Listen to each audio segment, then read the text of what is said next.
I smiled as I looked through the old picture book that was sitting on my lap. There was a memory in every picture, a moment from a life that seemed both very far away and very close.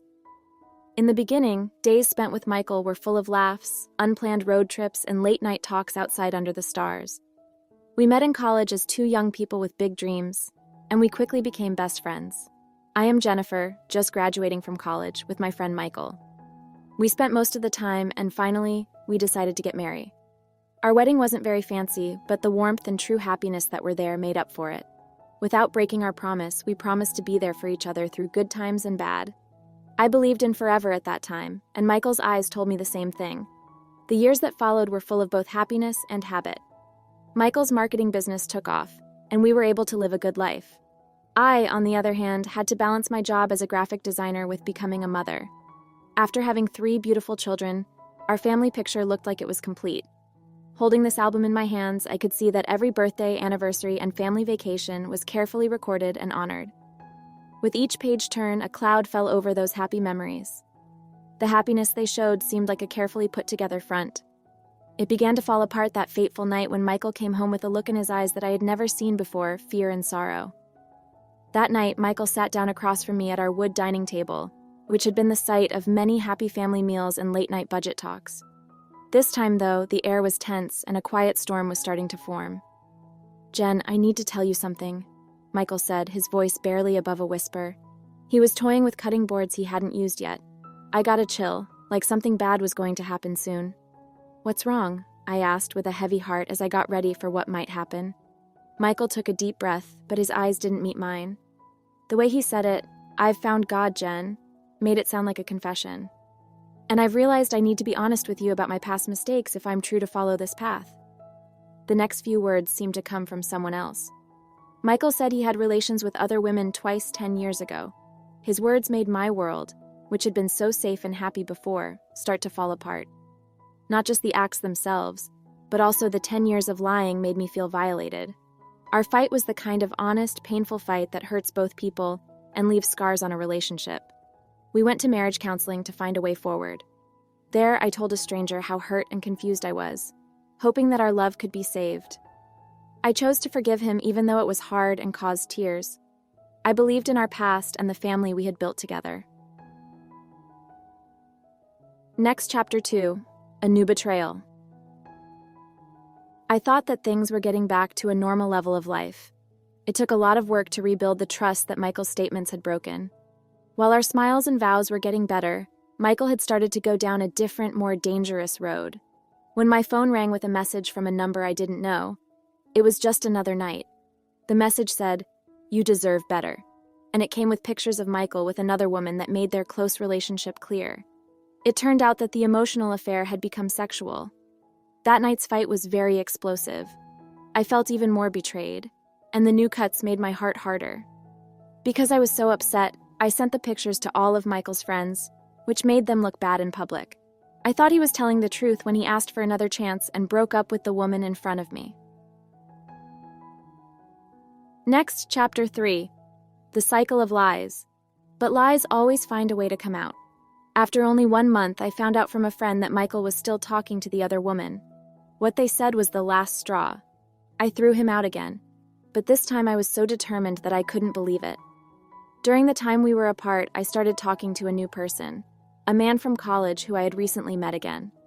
When Michael found out, he challenged me, his jealousy boiling over, even though what he did was clearly not honest. I said, "Yes, I am," in a cold voice when he asked if I was seeing someone else.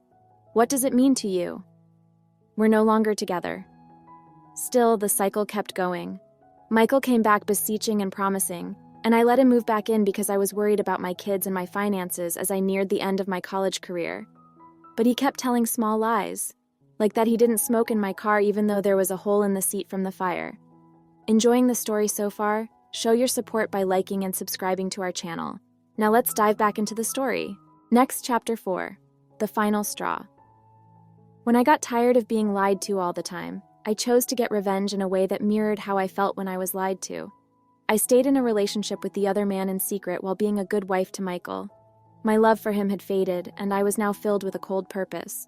My plans started to take shape as I got closer to graduation. Michael didn't know what was going on and thought our marriage was better than ever. He showered me with gifts and love, which may have been an unconscious way for him to hide his shame. I smiled and said yes, my heart not moving. I stuck to my plan the day Michael left for a work meeting. I packed up my things and the things of my children, leaving only Michael's things and the divorce papers I had made. I left a letter on the bed where we had once talked about our hopes and fears. It was the last goodbye I had written with a mix of sadness and relief. Next, Chapter 5. Freedom and Reflection. I felt free when I got to my new home, even though there were still things to be unpacked. It felt lighter after all the lies and betrayals of the past few years. I was no longer tied to Michael, but to the woman I had become because of his lies.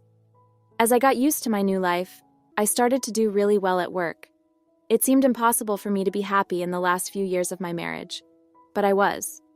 I used my years of knowledge and the network I had built to start a small design business.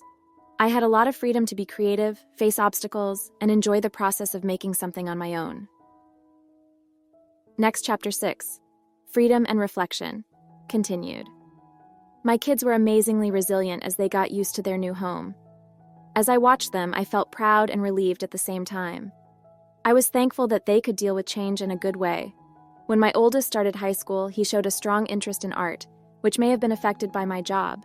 My middle child, who always kept the peace, was the little helper around the house. My youngest child, who is only 5 years old, made us laugh and smile, which often made our days better. In our cozy kitchen, they talked about their day over dinner in the evenings, which was very different from the tense, quiet meals of the past.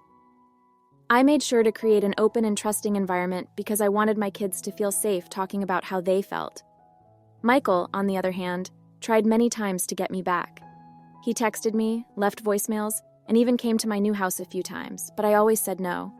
I had seen his broken vows happen too many times to count, and I knew that going back in time would only hurt me more. When I thought about my trip, I felt very strong.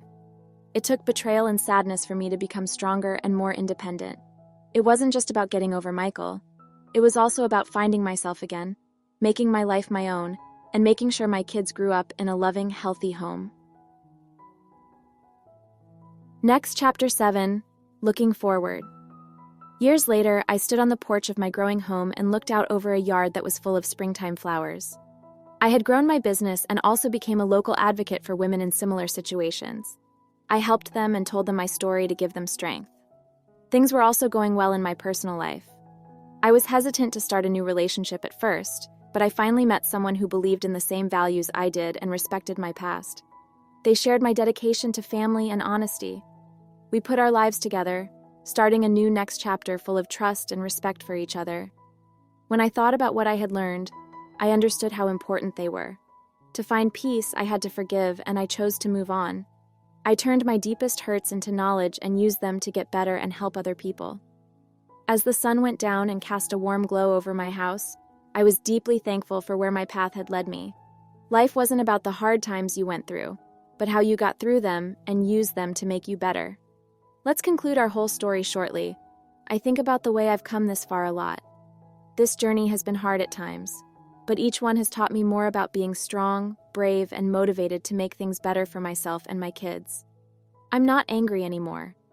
Instead, I look forward to the future with an open heart and a clear mind, ready for any new experiences that may come my way.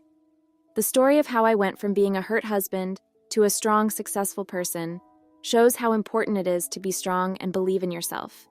It helps us remember that the past shapes us, but it doesn't make us who we are. We can choose to get back on our feet, rebuild, and finally change what makes us happy. Thanks for watching. How did you find this story? Let me know in the comments below.